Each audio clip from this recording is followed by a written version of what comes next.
Hello, everyone. Welcome to Association of Astrology New Moon Update together with Wendy and Kristina. I'm Rod. Hi, Wendy. Hi, Kristina. How are you?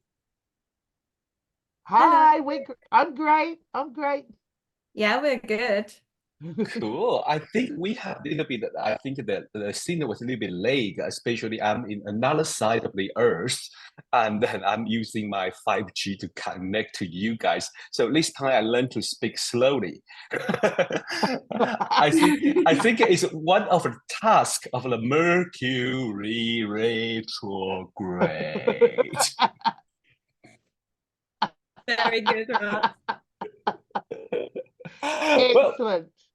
yeah, but even though we have a very interesting news going to announce, right? So first, I will invite Wendy to announce the most exciting and important news from association. So within the next week or two, we're going to be releasing the bookings for the AA conference, residential and online. Yeah, so we're going to massive lineup of speakers, really great new venue, which is in Hinkley Island, near to Leicester, about 50 minutes from London. So 31st of August to the 2nd, I think it is, of September. And so, yeah, come join us residentially. We've got a pre-conference day workshops, and we're also doing a tour on the day before to the National Space Center, which is really, really very cool. So, yeah, so keep an eye on our Insta and Facebook and our AA webpage. So yeah, get in quick. We will be offering discounts for early bookers. So yeah, come join us wherever you are. Indeed.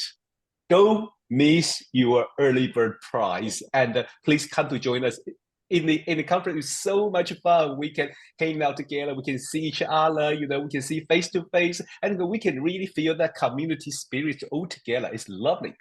Talking about that, but every month for association, we have a interesting talk. So, what is our this month's talk, Kristina?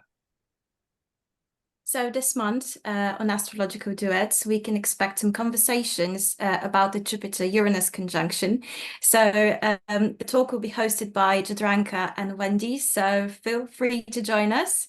As usual, donations are pretty much welcome, but with this series, we'd like to invite you to get to know us better. Cool. That is so exciting too. Yes, I think if you really can't wait to see each other once a year, so we can join it together once a month online, and we can enjoy the different discussion and the debate. This astrology duo is our new baby, new meetup things. I think everyone please support us, especially please donate. We need. All right, but come back. I think all our audience joining us today is not just this our commercial time, but also we have our new moon update. Especially this is super important new moon, right, Wendy? Yeah. Yes, it's a solar eclipse. Yes, longest eclipse we've had, total solar eclipse, longest we've had since 2019. So it's for those who are based in Texas or around Texas, not only do you have the ACG maps running through Texas, you also have the visibility line running through Texas. This is so Texas is on the radar at the moment. It also goes up via Washington, of course, and New York. So that's the 100% visibility. So it's a very exciting one at 19 degrees of Aries, exactly conjunct Chiron. Yeah. Kristina, what do you think about this solar eclipse? What draw your attention? Okay, so I think I'll be talking about more the practicalities of it. As Wendy mentioned, the Chiron conjunction is really interesting to notice. There might be some hurt emerging from the past, or we might feel hurt from some specific situations, and we might avoid some things, doing some things. And Mercury doesn't really help much with expressing what we actually feel. But I think that we can get ourselves involved in some sort of volunteering, for example. This would be a perfect way for us to show our sense of belonging to the community and our willingness to cooperate with others. So yeah, I think with Mars as a dispositor in Pisces, we'll be more emotional. And even though we can't connect directly to the people we feel most close with Mars in Pisces, we'll be able to do it on a spiritual level. So I think practicing some sort of meditations relating to forgiving some people will be quite effective in making us feel better. Wow, Yeah. that sounds really interesting. Wendy. Yeah, exactly. And the Mars and Pisces conjunct to Uranus as well, to Saturn as well. It is about discipline, like a meditation, yoga, Tai Chi. The interesting thing with this Mars and the stellium in Aries is I've noticed how it's a little bit accident prone. I mean, we were talking a bunch of astrologers the other day. Everyone's hitting their head this week. Everyone's a bit clumsy. It's got that Chiron, and so I think it's flat shoe season for with this eclipse. It's it's not a serious thing, but it is. People just have to be a little bit bringing it down a bit, being a bit calmer, because I think it's ramping up. It's a very high energy. So, and I feel that everywhere. It's a little bit crazy, cool, very cool, very innovative, very motivating. Make the most of that. And it's good for discipline with the Mars Saturn too. So, yeah, but just yeah, be careful where you're walking. I myself have hit my head 3 times this week. Ouch. And yeah. And so anyone that's got 19 Aries or cardinal, it's interesting. It's really interesting. It's very Aries. Yeah. Yeah, I agree. I have a moon in Cancer. I talk about that, and I'm super sensitive to any lunation, especially eclipse, lunar eclipse or solar eclipse. When they say, I usually during this time around the couple of days around the solar eclipse or lunar eclipse, I usually get quite hyper, get very active. Yeah. And I think you are right. I 100% agree with you. Oh, Use this yeah. use this Mars energy to kind of divert it this either yoga, either Tai Chi, either meditation, or even any kind of art created form. Because when Mars meets Saturn, Saturn will give it form. It can give this energy a form. So something touchable would be pretty cool. Oh, we lost you for a little bit there, Rod. Yeah, Sorry. yeah. No. I just stopped. So yeah. What do you think? I think we also run the risk of burnout with that Mars and Pisces conjunct Saturn as well. So it is high energy, and then it's like really flattening.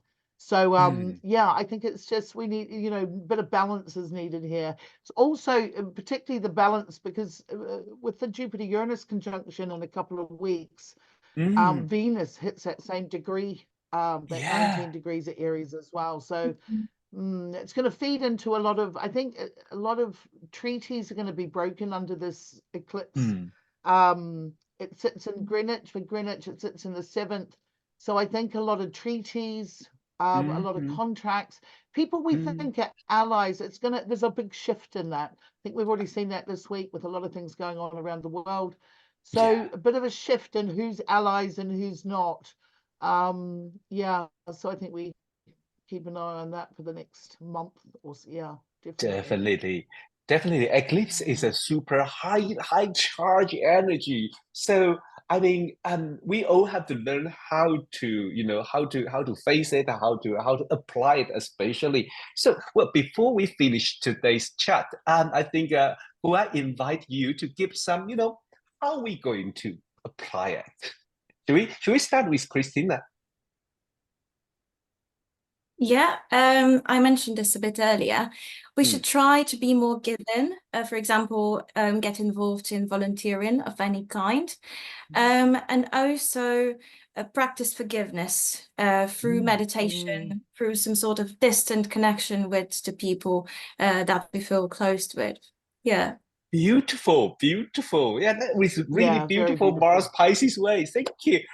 Wendy, what do you think?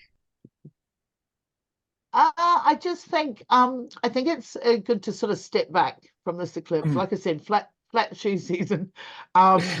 And just yeah, calm it down. I think it's, you know, it's so high energy it can run away. So, Yeah. you know, apply those brakes when one needs to.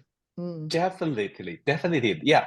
And well, as the this eclipse is happening in the Aries, and then the nodal axis between this Aries and the Libra. So, well, from me is like it is the relationship axis about you and another person.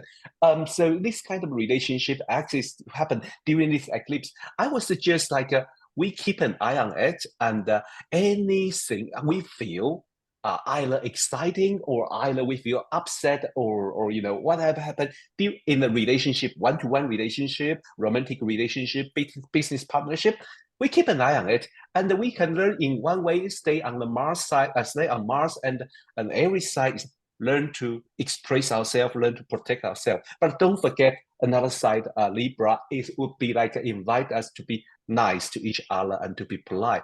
And I think the Mars in Pisces calm way, or use the Mars Saturn's break. You know, that would be really beautiful. So, well, thanks, Wendy, and thanks, Kristina. But don't forget, the first in next couple week, our conference is going to launch, and also please join our astrological duet, because that would be an interesting monthly discussion online. And you know, visit our website, social media for more information. Thanks, everyone. Thank you, Wendy. Thank you, Kristina. Bye bye. Just to say, Oh, sorry, sorry. Rod, Yeah. just to say the Astro Duets is Friday the 19th of April, just to say, Oh, Friday the yeah. 19th. Yeah. Okay. Okay. Friday 19. Come to join Sorry. us, and don't forget donation. Bye bye. Bye. Bye.